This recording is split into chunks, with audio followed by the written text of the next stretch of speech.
This is kind of a follow-up to my video on the London and Blackwall Railway. You see, when I published that, I had a few people asking about this thing right here, this little stub of viaduct. To be honest, I didn't know myself. Obviously it had once held a railway line, but which one? I don't need much of an excuse to go exploring in the Docklands, so off I went. This was in fact the start of the Limehouse curve, not a very long line, but a rather useful one. The most visible remnant must surely be this abandoned bridge across the main road. To give a quick recap, the line out of Fenchurch Street was originally built by the London and Blackwall Railway in 1840. In 1849 they opened a branch line to Bow, which would split off their main line at the station that's now called Limehouse, but back then was called Stepney. At Bow it would connect with the Eastern Counties Railway, which was a fairly major company compared to the Blackwall line. The Limehouse curve was constructed as a matter of practicality. These days the trains that use the lines out of Fenchurch Street and through the Docklands are multiple units which have a cab at each end. They don't need turning around. In the days of steam, though, this wasn't the case. There was only one place the train could be driven from, and that was the locomotive, which always had to be at the front. To reverse a train, the locomotive had to be uncoupled, run around its coaches or wagons, and be recoupled at the other end. What the Limehouse curve meant was that any train coming from the docks could run straight to Bow without having to reverse at Stepney.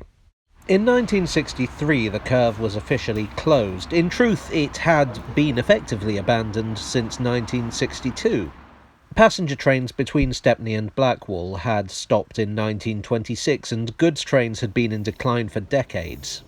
Closing the Blackwall line was little more than a legal formality.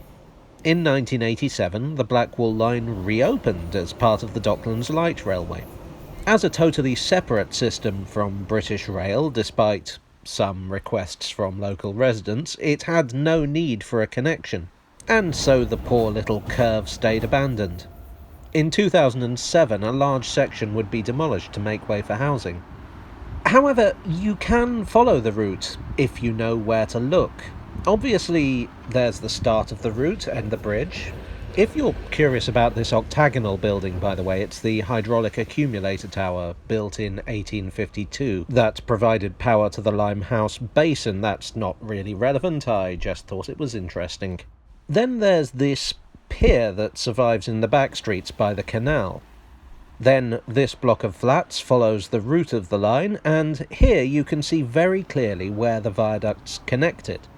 The bridge over the road appears newer than the rest of the viaduct, which suggests to me that it was replaced when the curve was demolished. But what of the future? Well, the bridge is listed in recognition of its importance to the area's industrial history and sits in a local conservation area. But the curve will never be a railway again. In 2012, an interesting proposal was put forward to turn the surviving section into a park. The concept is not a new one. In Paris, the Coulée Verte René Dumont, I hope I'm pronouncing that correctly, uses a disused elevated railway, as does the popular High Line in New York. The Limehouse curve would be a similar setup, but, much shorter. Nothing much seems to have happened since, which I think is a great shame. Even so, the curve remains as a very visible reminder of the steam age.